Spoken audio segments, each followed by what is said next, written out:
So there's a couple of things that you need to successfully grow corn. And they're quite a simple plant to grow as long as you follow a few basic needs. Now the first one, as with all plants, you need good soil. You need really nice, light, free-draining soil. Because this is a member of the grass family, it grows quite rapidly.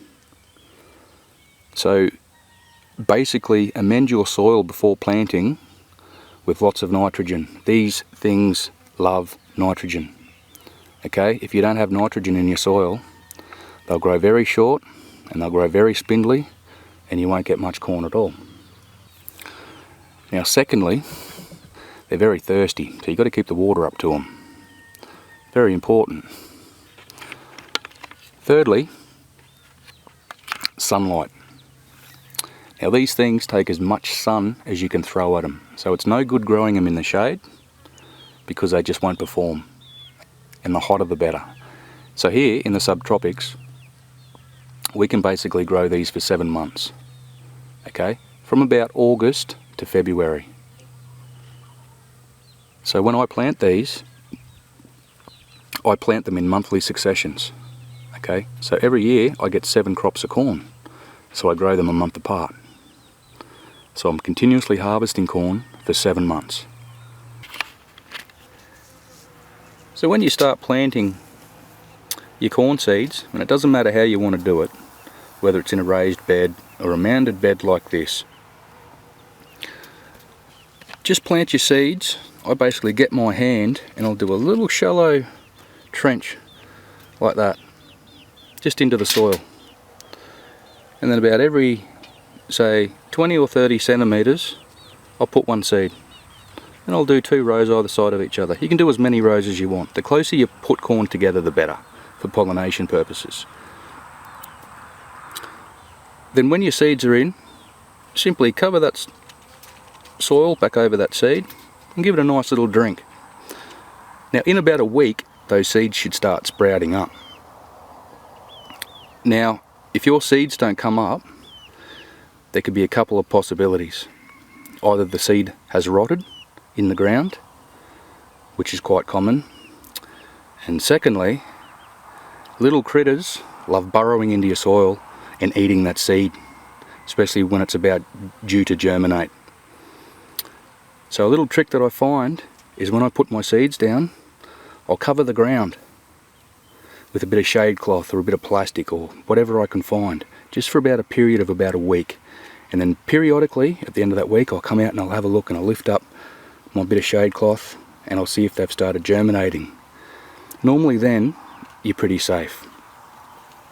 The second little critter that you watch is a little cutworm, and he'll come in like a little lumberjack and he'll just chop that little sprout off at about ground level. And some mornings you'll come out and you'll see a little corn seedling just laying flat on the ground. Looks like a little chopped down tree. Normally a little cutworm, and they're a problem in some areas. So these gorgeous little corn plants here, they're a super sweet variety. Now these ones here, they're in about their 7th week of growth. So this part here is the male part of the plant. It's called a tassel. Now after about 7 weeks, this tassel will start growing from the end of the corn stalk. And this part here produces the pollen, and it produces masses of it. Gets little white clouds of pollen in the morning. Now, corn really only needs wind to pollinate, so it's quite important that you plant your corn relatively close together, which maximises the chance of the pollen fertilising the female part of the plant, which if you look down here, this is called the silk. Now each individual strand of silk is attached to a kernel of corn, which is growing inside the ear here. Now it's very important that every single silk that is growing on this ear receives pollen. Once again, it's important to space your plants pretty close. Also, another little useful trick that I like doing is every morning when this pollen starts being released off these tassels, I come out here and I just give it a little shake like that, and you can see how much pollen that tassel is releasing. And another little frog. Look at that. My little garden friends, my little frogs. And once again, you can see how much pollen that's releasing. It ends up on the leaves, it ends up everywhere. And if you've got allergies, it can become a bit of a problem. So just keep that in mind. So how do you know when your corn's ready to harvest? Well, it's quite simple. So these little corn here generally take about, say, 7 to 8 weeks of growth before they start creating these little silks here. Now generally, and this is just a rule of thumb, it takes 3 weeks for this ear to fully mature. Now in that time, these silks, as they start getting pollinated, will start dying and start turning brown. Normally by the end of that 3 weeks, all of these silks will be completely brown.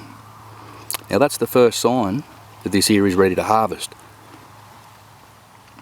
If you're not quite sure, another little trick is to just pull back on the top few leaves of the ear there, just to reveal the little kernels growing inside.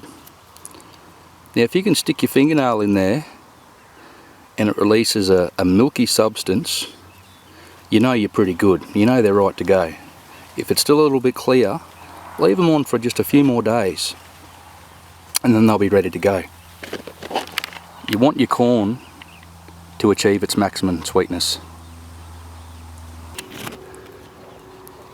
So in a few weeks time, this ear of corn will be ready to harvest. Okay, so to remove this corn, I simply grab it down here and I'll give it a bit of a twist and a snapping action, and it'll just dislodge from the plant quite easily. Now, the thing with corn is you've got to eat it pretty much as soon as you pull it off the plant, because what happens if you leave it too long, those sugars start converting into starch. So your super sweet corn loses quite a bit of its sweetness. So this stuff here is best to eat within, say, 12 hours of taking it off the plant. And my favourite way of cooking this stuff is just boil it in a bit of water really quickly for about, say, 5 minutes, take it out, put some butter on it and salt and pepper, and the taste is absolutely sensational. Corn stalks generally only produce 1 ear of corn, but sometimes with some varieties, and especially this super sweet variety, you sometimes get 2. The problem is with that is usually there's a primary one, there's a dominant one there, and the little secondary one normally gets a little bit skinny and a little bit underdeveloped, but sometimes you can be lucky. Now keep in mind, when you harvest this corn, when you take that ear of corn off, this plant will die. Okay, but it's a great source of organic matter to plough straight back into your ground. So there you have it. So if you haven't tried growing corn before, give it a go. It's really easy. You just follow a few basic steps that I've outlined in this video. And in about 10 weeks, you can be enjoying your own beautiful super sweet corn grown in your own garden. And there's nothing better than that. So thanks again for watching, and I'll see you again. Bye bye.